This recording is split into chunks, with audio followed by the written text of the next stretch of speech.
Breaking: Carney admits to cheating in the elections. This could change everything.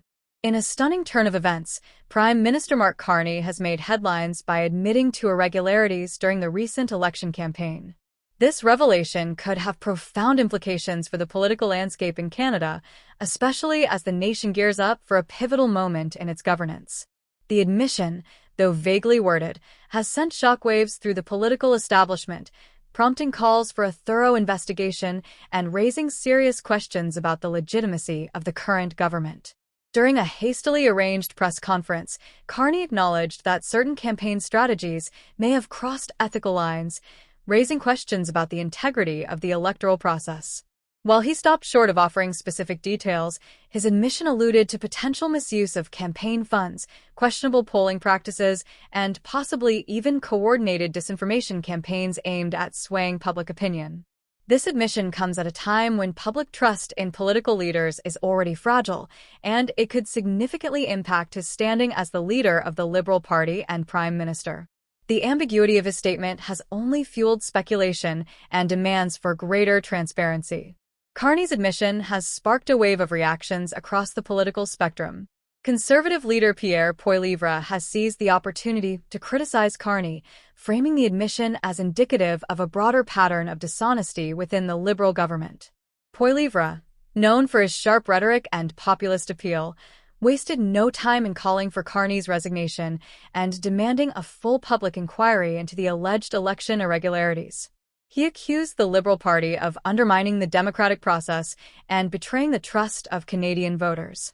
Poilievre's response underscores the Conservative Party's strategy to position itself as the party of integrity and accountability, especially as they prepare for the upcoming elections. He has promised to make electoral reform a central plank of his platform, vowing to introduce stricter regulations and oversight mechanisms to prevent future abuses.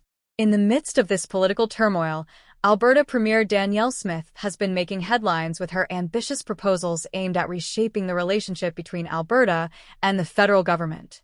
Smith's announcement of the Alberta Accord seeks to establish a framework for fairness and autonomy, challenging the current equalization system that many Albertans feel disadvantages their province.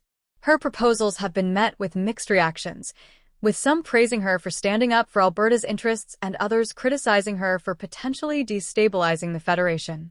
However, there's no denying that Smith's actions have ignited a national debate about the balance of power between the provinces and the federal government. Smith is advocating for guaranteed corridors and port access for Alberta's exports, emphasizing that these should be based on market demand rather than federal restrictions.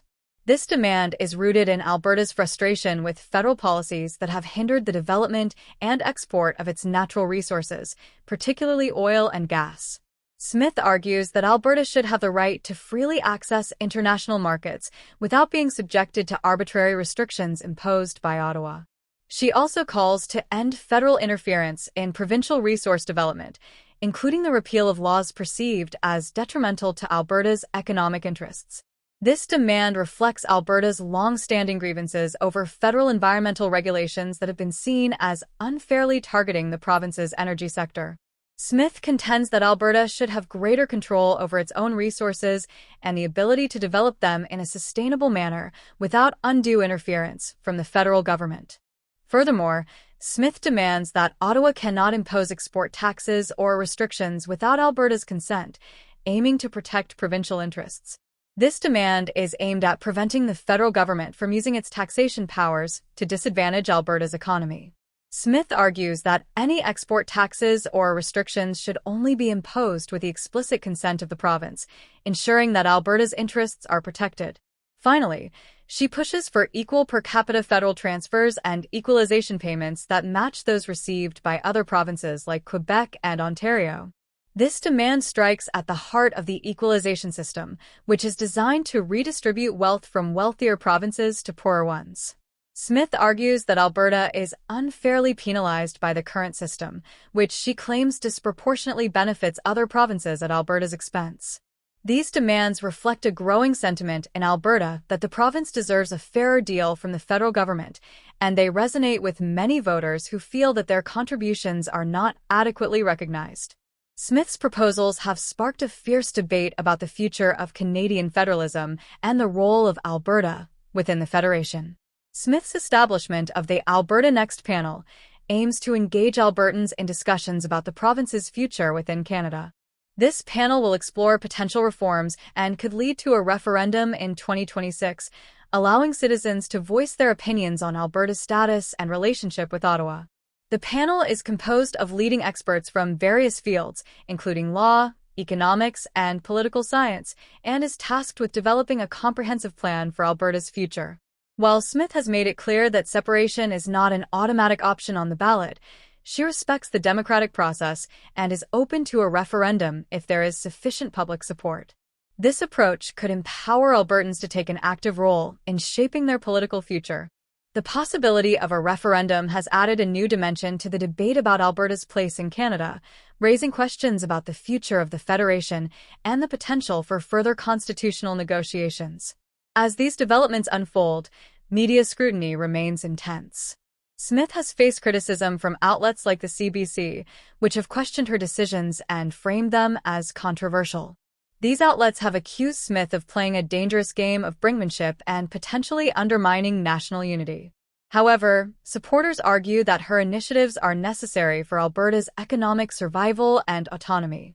They contend that Smith is simply standing up for Alberta's rights and demanding a fairer deal from the federal government. The political landscape in Canada is shifting rapidly, with Carney's admission potentially undermining his leadership and Smith's bold proposals challenging the status quo. As the nation approaches the next election, the interplay between these developments will be crucial in determining the future direction of Canadian politics.